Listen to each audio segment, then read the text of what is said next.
Bonjour et bienvenue. Aujourd'hui, on plonge dans des extraits d'un texte théologique assez particulier qui nous a été fourni. Bonjour, oui, un texte avec une lecture bien spécifique. C'est ça. Le cœur du sujet, c'est le récit qu'on connaît, Adam et Ève, mais c'est revisité. On parle de la création d'Ève comme aide, de leur chute, bien sûr, Mhm. et surtout d'une analyse qui tisse un parallèle constant avec une autre figure, le dernier Adam. Qui est identifié comme Christ. Exactement. Christ et l'Église. Donc nos sources, ce sont ces passages spécifiques, plein de références bibliques qui défendent cette interprétation un peu singulière, quoi. C'est tout à fait ça. Notre objectif, on va dire, c'est de décortiquer ensemble les idées fortes de ce texte. D'accord. Tout début. Un cadre presque cosmique, on pourrait dire. Oui, Le texte nous dit que Dieu confine Satan. Bon, le texte original coréen dit Satan Gourat. Mais restons sur Satan. oui, c'est plus simple. Il le confine en Hadès. Et pourquoi? Parce que Satan, il refuse le commandement divin, ce qui rend ce lieu obscur. D'ailleurs, le texte cite l'épître de Pierre là-dessus. Et c'est dans cette atmosphère un peu sombre que Dieu crée Adam. À son image, comme dit la Genèse. Mhm. Mais attention, selon cette lecture, Adam, il a une mission très précise dès le départ. Ah oui? Laquelle? Il doit observer le commandement de Dieu pour prouver que ce commandement est vrai, qu'il est juste. C'est présenté comme une étape cruciale, en fait, pour que le jugement contre Satan puisse être exécuté plus tard. D'accord. Donc, Adam arrive, si je puis dire, avec une mission qu'il dépasse un peu. C'est lié à ce conflit plus ancien entre Dieu et Satan. Exactement. Son existence même, c'est une sorte de preuve vivante, de test de la loi divine. Bon. Ensuite, direction le Jardin d'Éden. Adam est placé là, avec une double tâche. C'est basé sur Genèse 2,15. Cultiver et garder. Voilà. La source interprète ça comme gouverner et protéger. Et c'est là qu'arrive le fameux commandement de Genèse 2. Le classique. Le classique. Tu mangeras de tous les arbres, sauf un. L'arbre de la connaissance du bien et du mal. C'est ça. Car le jour où tu en mangeras, tu mourras. Bon, ça, on connaît. Mais le texte ajoute quelque chose sur le pourquoi de ce commandement. Oui, et c'est là que ça devient intéressant. Le texte avance une idée assez spécifique. Satan aurait prétendu que cet ordre, c'était impossible à suivre pour une créature. Ah bon? Oui. Et donc, Dieu aurait donné ce commandement à Adam justement pour prouver le contraire, pour montrer que sa loi est juste et qu'elle est réalisable, quoi. Le texte cite Job et le Deutéronome pour dire que ce n'est pas hors de portée. C'est un point assez fort. Si Adam avait obéi, ça aurait validé le commandement comme règle pour tous. Voilà. Et du coup, on comprend mieux pourquoi Satan aurait mis le paquet pour le faire échouer, dans cette perspective. Exactement. L'enjeu était bien plus grand qu'un simple fruit. C'était cosmique. Le texte cite d'ailleurs Paul, Pierre, pour souligner cette lutte et les conséquences de l'obéissance ou de la désobéissance. Le rôle d'Adam et Éden est aussi détaillé. Il devait gouverner par l'amour, pas par la force brute, tu vois? D'accord. Et protéger les habitants du jardin les uns des autres, maintenir une sorte d'harmonie. Les références à Ésaïe et aux Romains sur l'amour qui accomplit la loi, ça va dans ce sens. Mais voilà, la Genèse nous dit que Dieu trouve Adam seul. Il n'est pas bon que l'homme soit seul. Je lui ferai une aide semblable à lui. On connaît l'épisode, les animaux défilent, Adam les nomme. Mhm. Mais aucune aide convenable n'est trouvée. Et pourquoi ils ne convenaient pas, les animaux, selon le texte? Alors, la raison donnée est théologique. Ils ne sont pas à l'image de Dieu. Mhm. Donc, ils ne peuvent ni comprendre ce commandement basé sur l'amour, ni résister au péché. Sans Adam pour les guider, suggère la source, ils finiraient par s'entre-détruire. Ça, c'est direct comme vision. D'accord. Du coup, solution radicale de Dieu, toujours dans Genèse 2, il plonge Adam dans un sommeil profond. Oui. Et la source interprète ça de manière très forte. Elle dit « Dieu tue Adam ». Une sorte de mort symbolique. Ah oui, quand même. Et de là, Il prend une côte. il façonne la femme, Ève, et la réaction d'Adam, elle est immédiate. Os de mes os, chair de ma chair. Il la reconnaît tout de suite comme une partie de lui. Et ce lien, cette origine commune, le texte dit que c'est absolument fondamental. Ève est créée spécifiquement pour aider Adam. Dans sa mission. Oui, pour protéger Éden du péché, des attaques de Satan. Elle vient de lui, elle est aussi précieuse que sa propre vie.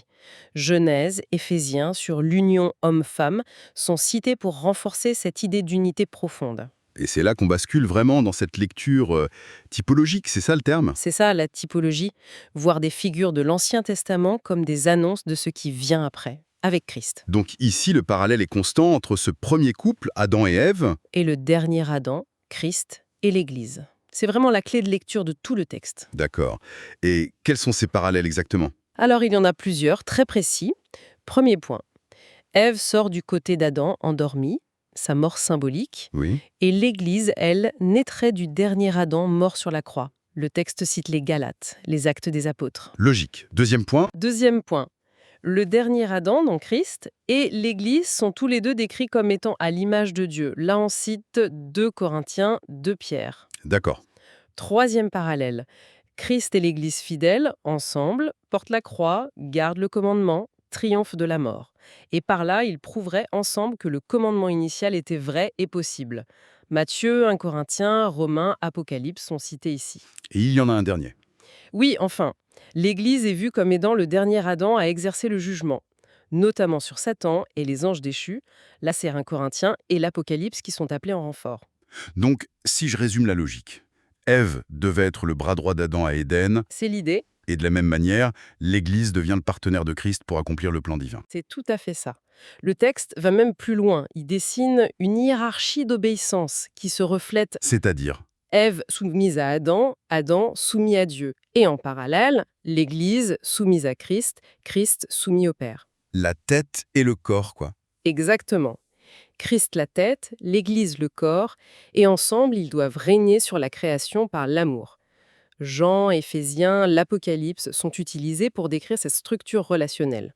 Mais, il y a un mais, le texte insiste sur un contraste énorme entre les deux épouses. Ah oui, un contraste frappant. Il rappelle qu'Ève, elle n'a pas vraiment aidé Adam, elle l'a plutôt entraîné dans la chute. C'est ça. Alors que l'Église, elle, est dépeinte comme celle qui accomplit la volonté du dernier Adam. Elle devient la nouvelle Jérusalem, l'épouse parée pour l'époux, comme dit l'Apocalypse. Donc, l'Église réussit là où Ève a échoué, dans cette vision. C'est exactement l'idée. Ce contraste sert à magnifier le rôle de l'Église. En suivant Christ, elle fait ce qu'Ève n'a pas fait. Elle participe à la victoire sur le péché, à la résurrection. Elle prouve que le commandement est tenable. Voilà. Et elle aide Christ à achever la création, à éliminer le mal. Elle devient la vraie aide, celle que Dieu avait en tête depuis le début, selon ce texte. D'accord. Et un autre point souligné, c'est la nature de cette union. Le texte dit bien que Dieu, la deuxième personne de la Trinité, s'est fait homme, le dernier Adam, pas un ange, Pourquoi cette précision? pour pouvoir épouser l'humanité sauvée, l'Église. Et là encore, contraste. Le premier Adam, après la faute, il accuse Ève. On le lit dans la Genèse. C'est la femme que tu as mise auprès de moi. Exactement. Alors que le dernier Adam, lui, prend sur lui les péchés de son épouse, l'Église, il meurt à sa place, il subit la malédiction pour elle. Éphésiens, Galates, Hébreux sont cités pour illustrer ce sacrifice d'amour. C'est une construction vraiment très articulée, et le texte revient aussi sur ce concept d'aide de manière assez étonnante, non? Oui, c'est un point clé. Il note que le dernier Adam, Christ, donne son nom à l'Église et envoie le Saint-Esprit. Et comment on appelle l'Esprit? Le paraclète. Qui veut dire aide, consolateur. On connaît ça dans l'Évangile de Jean. Exactement. Et c'est là que le texte propose une relecture, disons, audacieuse du choix d'Adam. C'est-à-dire? Il suggère que le premier Adam, en fait, il aurait dû choisir Dieu lui-même comme son aide principale. Comment ça? Peut-être en reconnaissant que le véritable soutien, l'aide ultime, c'était la présence divine, l'esprit qui planait, plutôt que de se tourner vers Ève, qui était une créature comme lui, quoi. Ah, c'est subtil comme idée. Oui, et cette idée est ensuite appliquée à la situation après la rédemption. Symboliquement, l'humanité sauvée, le premier Adam restauré, si on veut, garde maintenant le jardin, la création, avec l'aide du dernier Adam, Christ, et du Saint-Esprit, le Paraclet. Et la relation s'inverse un peu. Elle s'accomplit plutôt. C'est l'humanité rachetée, l'Église, qui devient l'épouse et l'aide du dernier Adam. Le texte cite 1 Jean où Christ est notre Paraclet, avocat, et 1 Corinthiens sur le corps comme temple de l'Esprit. Donc, si je comprends bien, le choix initial d'Adam pour Ève est vu comme une erreur. Oui, une erreur fondamentale. Mais une erreur qui, paradoxalement, annonçait déjà le blanc de Dieu. C'est un peu ça qu'on Paul dit en Romains 5, qu'Adam est une figure de celui qui devait venir. C'est précisément l'argument avancé. Le texte affirme que Dieu savait d'avance qu'Adam ferait ce choix qu'il considère comme mauvais, mais il ne l'a pas empêché. Il l'a intégré. Il l'a intégré dans son plan rédempteur qui est beaucoup plus vaste, un plan centré sur l'union future entre Christ et l'Église, avec pour but final d'utiliser cette dynamique pour vaincre le péché. Mais attention, ça ne veut pas dire que Dieu l'a poussé à fauter. Non, le texte précise bien ça. C'est plutôt que Dieu a souverainement utilisé cet acte qu'il connaissait d'avance pour accomplir son dessein supérieur. Galates 4 sur l'accomplissement des temps, Apocalypse 19 sur les noces de l'agneau, Hébreux 2 sur Christ partageant notre condition, tout ça est cité pour montrer ce plan divin qui se déroule, même à travers nos faiblesses. Parlons justement de la chute. Comment le texte explique ce moment fatidique? Il note, en se basant sur Genèse 3, que Satan ne va pas direct vers Adam. Non, il passe par Ève. Pourquoi ? Alors, l'analyse va plus loin. Elle affirme que Satan avait vu la faille chez Adam, son attachement à Ève. Sa faiblesse, en quelque sorte. Oui. Et là, on touche à un point vraiment central de cette lecture. La faute, ce n'est pas d'abord l'acte de manger le fruit. Ah non, C'est quoi alors? c'est un état intérieur qui existait avant. Avant même de toucher au fruit, Adam aimait déjà Ève plus que Dieu. Son cœur était déjà penché vers la désobéissance si Ève le lui demandait. C'était une forme d'idolâtrie latente, quoi. C'est fort comme affirmation. Sur quoi ça s'appuie? Le texte cite des références assez diverses pour ça. Un passage de l'Apocalypse sur l'aveuglement spirituel, la nudité d'Adam et Ève avant la chute, vue comme une innocence un peu inconsciente, et même l'exemple du roi Achab dans le livre des rois, influencé par sa femme Jézabel. D'accord. Donc, l'arbre et le fruit défendu, ce n'était qu'un déclencheur. Un révélateur de ce qui était déjà là. C'est tout à fait la perspective présentée. L'acte extérieur, manger, c'est juste la partie visible. Le vrai problème, c'est le désir intérieur qui était déjà mal orienté. Et donc, selon cette logique, le but ultime, ce n'est pas juste de s'abstenir de l'acte, c'est de devenir quelqu'un qui, au fond de lui, ne désire même pas le commettre. Changer le cœur, en gros. Voilà. Dieu aurait utilisé l'arbre pour mettre en lumière l'état réel du cœur d'Adam, son idolâtrie cachée pour Ève. Les références sont variées ici. Exode sur la grâce souveraine, Romains sur la loi qui révèle la convoitise, la parabole du fils prodigue, Paul qui dit de ne pas pécher pour que la grâce abonde. C'est pour distinguer l'acte du désir profond. Et pour terminer cette section sur la chute et le plan de Dieu, le texte insiste vraiment sur la préscience divine. Dieu savait tout d'avance. Il martèle cette idée. Il affirme que Dieu savait parfaitement qu'Adam chuterait, et même comment il chuterait, par amour pour Ève, et qu'il serait chassé d'Éden. Et donc, si on suit cette logique jusqu'au bout, tout ça, c'était non seulement su, mais Prévu. intégré dans le scénario. C'est exactement ce que cette source affirme. Il est dit que Dieu avait prévu de venir lui-même comme le dernier Adam, le Messie, et ce, avant même la fondation du monde. C'est ce que dit Paul en Éphésiens. Donc, le plan de sauvetage était déjà prêt avant la catastrophe, si on veut. C'est ça. Le plan de rédemption, incarnation, mort, résurrection de Christ était déjà établi dans l'éternité. Et ce plan intégrait et même utilisait la future chute du premier Adam pour accomplir quelque chose de plus grand.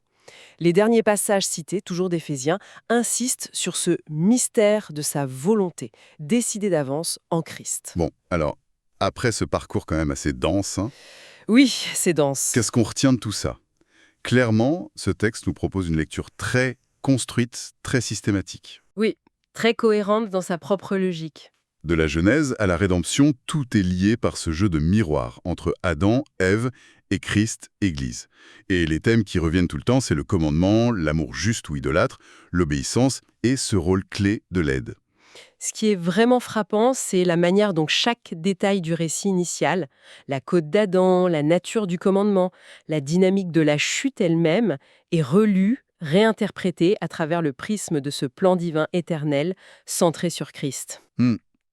Et ce concept d'aide, qui correspondrait au terme coréen bepil, mentionné dans notre préparation, un terme qui semble important dans cette théologie, Oui, il évolue. C'est intéressant. D'abord Ève, puis cette suggestion que ça aurait dû être Dieu lui-même, pour finir avec l'Église comme épouse et aide véritable du dernier Adam. c'est un parcours assez spécifique. Et pour finir, peut-être une question qui ressort de tout ça juste pour la réflexion. Oui, Hein. Si on accepte la prémisse du texte que la chute était connue, intégrée par Dieu dans son plan rédempteur via Christ, qu'est-ce que ça change à notre vision de la faute originelle? Quelle place ça laisse à la responsabilité humaine face à un Dieu qui sait tout, qui utilise tout, même nos erreurs? C'est une question fondamentale. Qu'est-ce que cette interprétation nous dit sur la tension entre la souveraineté de Dieu et la liberté humaine? Voilà, une petite piste à méditer peut-être. Une excellente question pour conclure, en effet. Ça ouvre des perspectives.